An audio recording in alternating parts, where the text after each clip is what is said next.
Bismillahirrohmanirrohim. Muhtaram azizlar, qiyomat qoyim bo'lgandan keyin hamma so'roq savol qilinib bo'ladi. Azoblanadiganlar azoblanadi va biz bilishimiz kerakki, kimiki bu dunyoda Allohga iymon keltirgan bo'lsa-ki, la ilaha illalloh Muhammad Rasululloh degan bo'lsa-ki, kim Allohdan o'zga iloh yo'q, faqat yolg'iz Alloh deb bunda mustahkam turgan bo'lsa, albatta u jannatga kiradi. Gunohlari uchun ma'lum bir azoblarni olar. Alloh xohlasa kimlardir gunohlarini kechirib yuboradi. Bu Allohning irodasida. Shirk va kufrdan o'zimizni saqlagan holda boshqa gunohlarimiz uchun tavba tazarru qilib, istig'forlar aytib Allohdan rahmatidan umid qilib jannatga kiramiz. Jannatga azizlar bizni faqat Allohning rahmati olib kiradi. Mana shu Allohning rahmatini umid qilamiz. Hamma hisob kitoblardan o'tib bo'lgandan keyin Kavsar suvidan ham ichib seroblar bo'lamiz. Payg'ambarimiz alayhisolatu vasallamning o'zlarini qo'llaridan suv ichiladi azizlar. Havzi Kavsar suvini ichgandan keyin qaytib inson chanqamaydi ekan. Ammo jannatdagi suvlarni esa endi chanqoqni bosmoqlik uchun emas, rohatlanmoqlik uchun ichilar ekan. Hamma hisob kitoblar tugab jannat tomon kelyapti. Siz azizlar ham mana shu jannat tomon ketayotgan ichidasiz. Allah Qur'onda aytadiki, Estaizu billah, "Wasiqal ladzina taqaw rabbahum ilal jannati zumara hatta idza ja'uha wa futihat abwabuha wa qala lahum khazanatuha salamun alaykum tibtum fadkhuluha khalidin." Allah aytibdiki, va Robbilariga taqvo qilganlar jannatga to'p-to'p bo'lib, guruh qilib olib kelinadi. Toki o'sha jannatga yetib kelgan chog'larida jannatning eshiklari ochiladi. Bilasizmi, u yerda sizlarni kimlar kutib oladi? Ushbu oyatda Alloh aytayaptiki, hatta ja'uha, hatto ular keladi jannatning oldiga, va futihat abwabuha, va jannat eshiklari ochiladi, va qala lahum khazanatuha, va jannat oldida tizilib turgan farishtalar siz azizlarga qarab, assalomu alaykum, xush kelibsizlar, qandayam yaxshisizlar, salomlar bo'lsin, xush keldinglar. Bas endi mana shu yerda abadiy qoluvchi bo'lib jannatga kiringlar deb nido qiladi. Jannat oldida farishtalar salomi ila kutib olinganini ko'rgan har birimiz oyatda nimalar deyishimizni ham aytayaptiki, u yerda jannatga kirayotgan jannatiylar istaizu billah va qalu alhamdulillahillazi sadaqana wa'dahu وأورثنا الأرض نتبوأ من الجنة حيث نشاء فنعم أجر العاملين. Jannatga kirayotganlar bizlarga bergan va'dasini rost qilgan va bizga bu yerni, ya'ni jannat yerini meros qilib bergan Allohga hamdlar bo'lsin. Undan xohlagan joyimizni olamiz deydilar. Bas amal qiluvchilarning ajri qanday ham yaxshi bo'ldi. Oyati karimada ko'rsatib qo'yganidek, farishtalar kutib olgandan keyin, salom berganlardan keyin hammalarimiz alhamdulillah deb jannat tomon kiramiz ekan. Men hammalarimiz deb gapiryapman. Mana shularning ichida bizni bo'lishligimizni orzu qilib, Allohdan so'rab, niyatimizni xolis qilib gapirmoqdamanki, azizlar, jannatda har bir jannatiyni o'zini joyini, maqomini tayyorlab qo'ygan Alloh. Uning qasri bor, uning makoni bor, lekin u yerga kirib biz qayerga boramiz deb so'ramaymiz ekan. Jannatga kirganlarni o'zlarini joyini topadigan qilib Alloh taolo ilhom berar ekan. Hamma o'zini joyini o'zi topib boraverar ekan. Qarang, birortasi aytadilar, mana bu siz joyingiz demas ekan.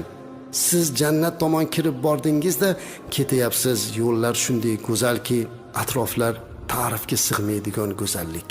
Tog'lar, bog'lar, na sovuq bor, na issiq, shunday bir go'zal shaboda, shunday bir muattar hid, shunday bir go'zallik ichida jannatiylar mast holda ketyaptilar.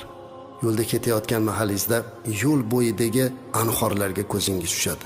Anhorlar oqib turibdi, birlarida asal, birlarida sut, birlarida sharbat, sharoblar oqib turibdi. Xohlaganingizni ichib serob bo'lasiz, xohlaganingizni ichib rohatlanasiz. Eng qizig'i, ushbu daryolar havoda oqyapti. Yerda oqizib qo'ygan Alloh jannatda havoda oqizib qo'yishlikka ham qodir ekan. Bu narsalarni ko'rib ketayotib, birdan sizni qasringiz yo'liga ketayotganingizda bir gulga ko'zingiz tushib qoladi. Shunday go'zal gul ekanki, haliginga mahliyo bo'lib, bunaqa go'zal gulni ko'rmaganman deb gulni oldida 40 yil qolib ketasiz ekan. Farishtalar aytar ekan: "Ey banda, yurgin, bu gulga qarama, bundan-da go'zalroq, bundan-da hali mahliyo qiladigan narsalar qarab turibdi. Ko'z ko'rmagan, quloq eshitmagan, tasavvuringga kelmagan narsalar bor. Yur" deb boshlar ekan. Bitta gul shuncha oshiq qilib turgizib qo'ydi. Endi u yoqda nima kutyapti? Yo'lda ketayotib so'raveramiz ekan: "Mana bu ham mengami?" "Ha, senga" deydi farishtalar. "Mana bu tog'lar ham menikimi?" "Bu ham seniki." "Bog'larchi?" "Bu ham seniki." "Hamma yo'q menikimi?" "Hamma yo'q seniki. Yurgin, odimlagin." Ketib borganda uzoqdan o'zini qasrini ko'rar ekan. "Mana bu qasr seniki." Azizlar, jannatdagi qasringiz Alloh muborak qilsin. Bu jannatdagi qasrning g'ishlari tillodan, uning o'sha g'ishni urayotganda ishlatiladigan qorishmalari mushki ambardan. Shuning uchun uzoqdan mushki ambarlarni hidi urib turar ekan. Muattarlik shunchalik bo'lar ekanki, odam aqlini yo'qotar ekan buni hidlaridan. Kumushdan, oltindan bo'lgan g'ishlardan qurilgan qasr. Tashqaridan qarasangiz, ba'zi joylarni ichini ko'rasiz, ba'zida esa tashqaridagilarni siz bemalol ko'rasiz. Tasavvur ham qila olmaydigan darajadagi Allohning marhamati bilan bu qasrga kirib boriladi. Darvozalar, eshiklar qasrniki ochiladi. Sizni u yerda sizga muntazir bo'lib Alloh tomonidan yaratilib siz uchun xizmatingizga qo'yib qo'yilgan huri g'ilmonlar peshvoz chiqib kutib oladilar. Shunday g'ilmonlarki, shunday xizmatkorlarki, ularni Qur'ondagi oyatni vasfiga muvofiq aytadigan bo'lsak, xuddi yerga sochib qo'ygan marjondek. Xush keldingiz, marhabo. Bu sizni qasringiz muborak bo'lsin. Ichkariga kirganda birinchi bo'lib sizga ro'paro keladigan sizni jufti halolingiz, sizni ayolingiz bo'lar ekan. Hayron bo'lmang. Jannatda ayoling bo'ladimi? Ha, azizlar. Qur'oni Karimda hum va azvajuhum degan. Ular jannatiylar va ularning ayollari deb keltiriladi. Hozir ehtimol so'zimizni eshitayotganlar bir oz ayolidan ranjiganlari bo'lsa, bir oz ayolingizdan ko'yingiz to'lmaganingiz bo'lsa, hukm chiqarishga oshiqmang. Siz jannatdagi qasringizda ko'rgan ayolni ko'rib xushingizni yo'qotasiz. Mana shu meni ayolimmi deysiz? Ayolingiz shunday go'zal bo'lar ekanki, agar jannat ayolini bitta ro'moli bu dunyoga tushadigan bo'lsa, dunyo uni oldida lol. Jannatning qasrining ichiga kirsangiz, u yerda shunday bir jihozlar qilingan, hozirgi tilimiz bilan aytsak go'yoki divanga o'xshaganlar, suvriga o'xshagan narsalar har biri o'z joyida. Billur idishlar, ovqatlarni, suvlarni quysa ichidan ko'rinib turadigan idishlar, uyning ichidagi muattarlik, mana bu narsalarni ko'rib oshiq bo'lasiz. Sizga hammasini tanishtiryapti. Ko'r buni deyapti farishtalar. Hamma oshiq. Tashqariga chiqasiz. Qasringizni orqasidagi bog'larni ko'rasiz. Bu dunyoda biror marta ko'rmagan mevalaringiz bor.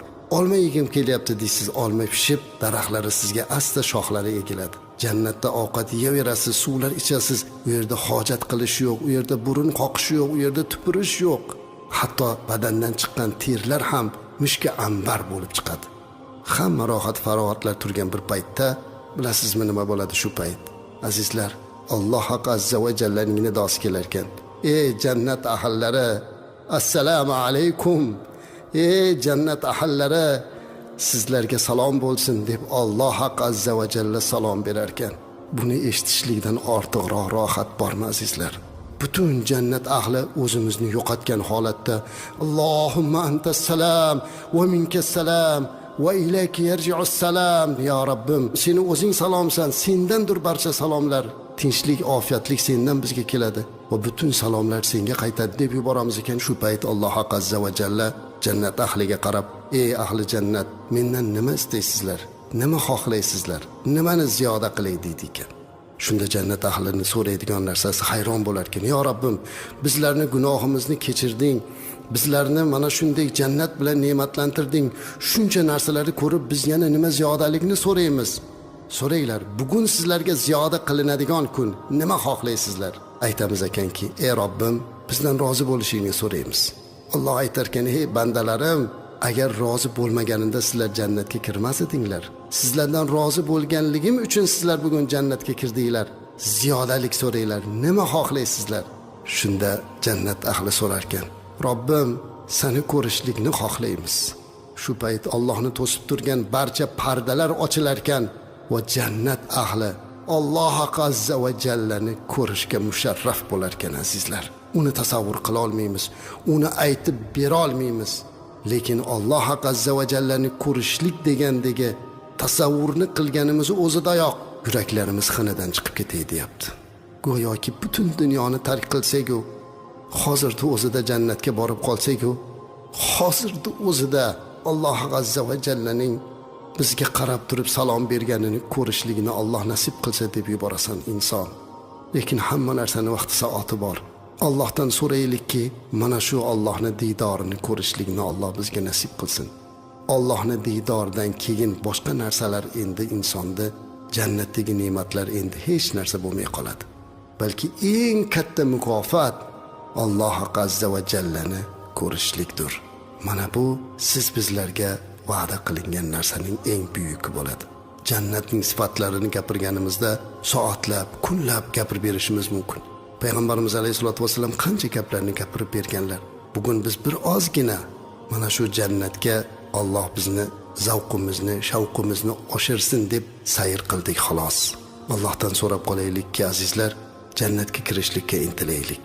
Hammamiz uchun jannatdagi joyimizni hozirlab qo'yilgan ekan, shu dunyoda o'zida uni obod qilaylik. Payg'ambarimiz alayhisolatu vasallam kim subhanallohi bihamdihi va subhanallohul azim desa jannatga bir daraxt ekadi dedilar. Birgina zikr bilan bog'imizga daraxt ekamiz ekan. Daraxtni ko'paytiraylik azizlar. Yaxshi amallar bilan jannatdagi qasrlarimizni ko'paytiraylik. Modomiki hammamiz bir kuni Allohning mag'firatiga uchrab jannatga kirishni umid qilar ekanmiz, bir-birlarimizni gunohlarimizni kechirishni, bir-birlarimizni afv qilishni va bir-birlarimizni sevishni o'rganaylik. Alloh hammamizni jannatda jamlasin.